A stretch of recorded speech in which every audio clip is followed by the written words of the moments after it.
Escuchen bien, morritos caguengues. Bueno, un detonante en mis primeros años Y de también ustedes, papás frágiles. vida fue el hambre, fue la necesidad.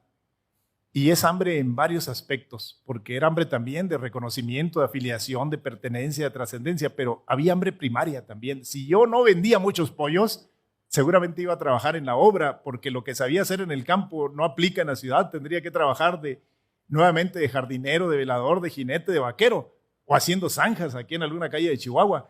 Entonces, había que hacer vir el negocio. Entonces había hambre. Me quedaban pollos a medio azar. Salía y tocaba en las casas de los vecinos y los vendía a medio precio porque significaban la materia prima del día siguiente. Eso es tener hambre. Es hambre. He tratado yo de contagiársela a mis colaboradores. Difícil, porque ellos trabajan conmigo, no son sus propios recursos los que dan mañana, pero hemos logrado mucho de ello. ¿Qué pasa con mis hijos que nacieron ya en unas condiciones diferentes? Yo tengo dos hijos, Alejandra y Arnoldo. Los dos son profesionistas, los dos tienen un nivel académico altísimo. Los empresarios, a mí me movió el hambre. Entonces yo he intentado generar hambre en ellos. Ya no puedo yo generar el hambre primaria en ellos, pero sí hacerles saber que las empresas y los empresarios no solamente queremos dinero, queremos participación social, queremos reconocimiento, queremos mayor participación del mercado donde estamos, queremos trascendencia. Entonces ellos tienen esa hambre reflejada de otra manera. Hambre de trascender, hambre de participar, hambre de reconocimiento, hambre de participación. Entonces, en eso estamos trabajando. Pero hay culturas en el mundo que dicen de manera clara, si tu hijo no tiene hambre, genérasela para que sepan lo que cuesta ganarse el dinero. Los japoneses, los suizos, mandan a sus hijos a otros países donde están seguros que van a tener que tender las camas, van a tener que trabajar.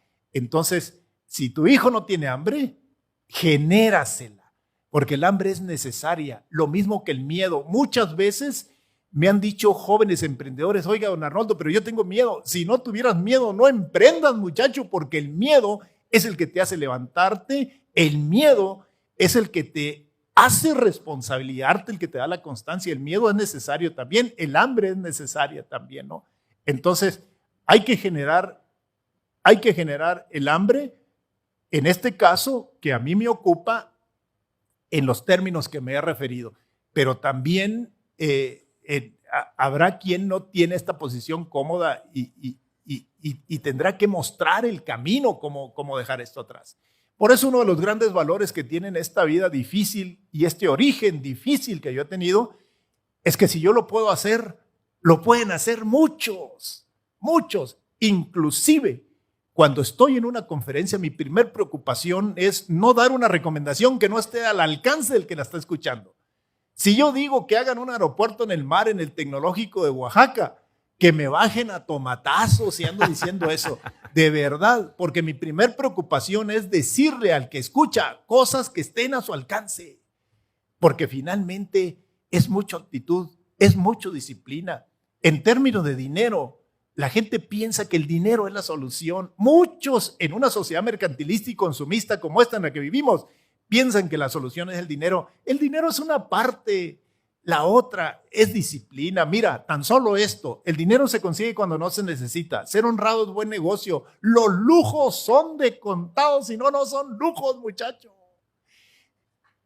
Nunca gastes más de lo que ganas, porque estarás en un problema no solamente de dinero, sino de disciplina. Todos estos términos que he mencionado los antecede disciplina. Los antecede disciplina. Si no hay disciplina, el dinero llega y se va. Hay personas que no solucionan sus problemas con 10, tampoco lo hacen con 100 ni con 1000, porque el problema es de disciplina. Por eso tiene que coincidir la parte humana y la parte material. Entonces, volvemos a la pregunta. Si tu hijo no tiene hambre, genérasela, ya sea en trascendencia, en reconocimiento o primaria.